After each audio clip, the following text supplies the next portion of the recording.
Good morning. My fellow Americans, this morning, our nation is overcome with shock, horror, and sorrow. This weekend, more than 80 people were killed or wounded in two evil attacks.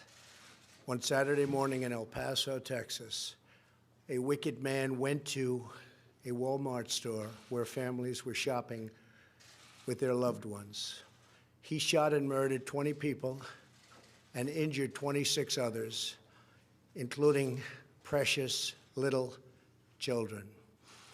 Then, in the early hours of Sunday morning, Dayton, Ohio, another twisted monster opened fire on a crowded downtown street.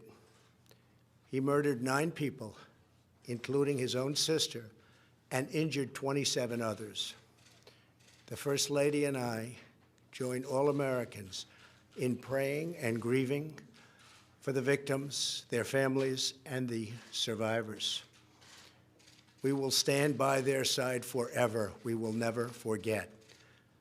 These barbaric slaughters are an assault upon our communities, an attack upon our nation, and a crime against all of humanity.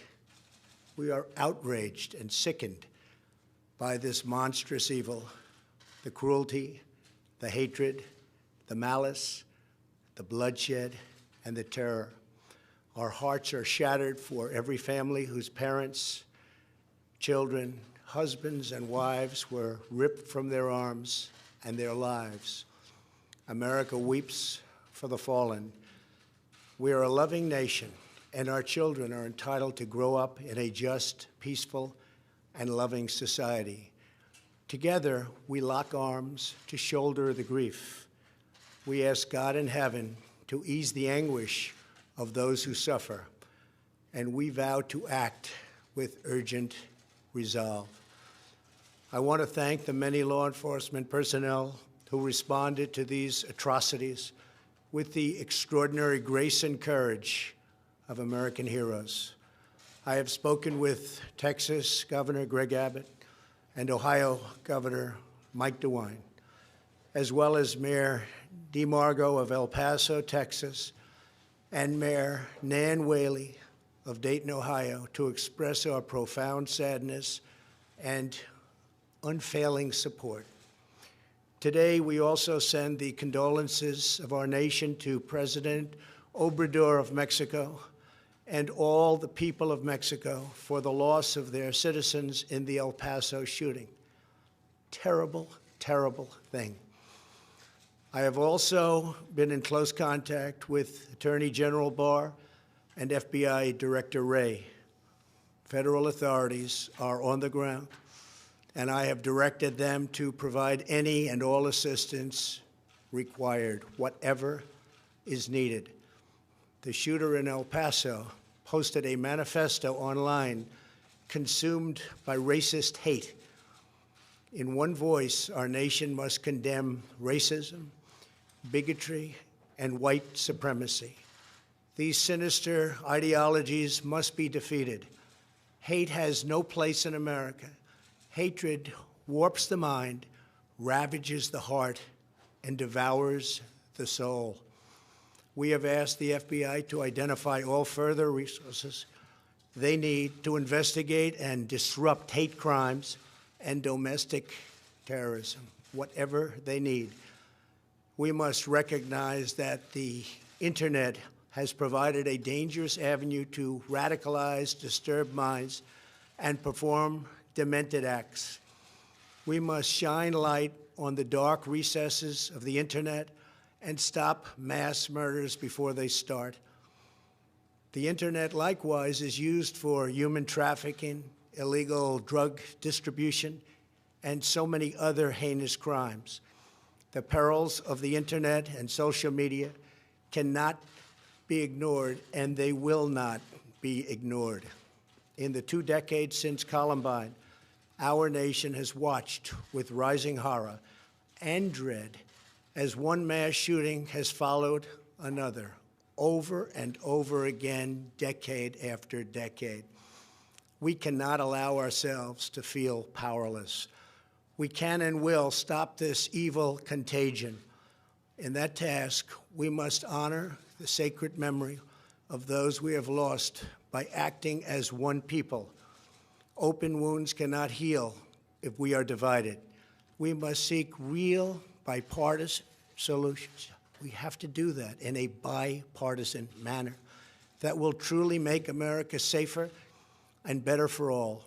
First, we must do a better job of identifying and acting on early warning signs. I am directing the Department of Justice to work in partnership with local, state, and federal agencies, as well as social media companies, to develop tools that can detect mass shooters before they strike.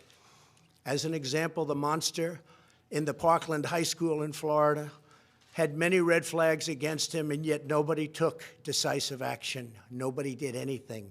Why not? Second, we must stop the glorification of violence in our society. This includes the gruesome and grisly video games that are now commonplace. It is too easy today for troubled youth to surround themselves with a culture that celebrates violence. We must stop or substantially reduce this, and it has to begin immediately. Cultural change is hard, but each of us can choose to build a culture that celebrates the inherent worth and dignity of every human life. That's what we have to do. Third, we must reform our mental health laws to better identify mentally disturbed individuals who may commit acts of violence, and make sure those people not only get treatment, but when necessary, involuntary confinement. Mental illness and hatred pulls the trigger, not the gun. Fourth, we must make sure that those judged to pose a grave risk to public safety do not have access to firearms, and that if they do, those firearms can be taken through rapid due process. That is why I have called for red flag laws, also known as extreme risk protection orders. Today, I'm also directing the Department of Justice to propose legislation ensuring that those who commit hate crimes and mass murders face the death penalty, and that this capital punishment be delivered quickly, decisively, and without years of needless delay. These are just a few of the areas of cooperation that we can pursue. I am open and ready to listen and discuss all ideas that will actually work and make a very big difference. Republicans and Democrats have proven that we can join together in a bipartisan fashion to address this plague. Last year, we enacted the Stop School Violence and Fix NICS Acts into law, providing grants to improve school safety and strengthening critical background checks for firearm purchases. At my direction, the Department of Justice banned bump stocks.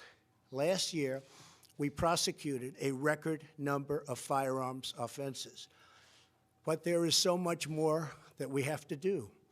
Now is the time to set destructive partisanship aside, so destructive, and find the courage to answer hatred with unity, devotion, and love.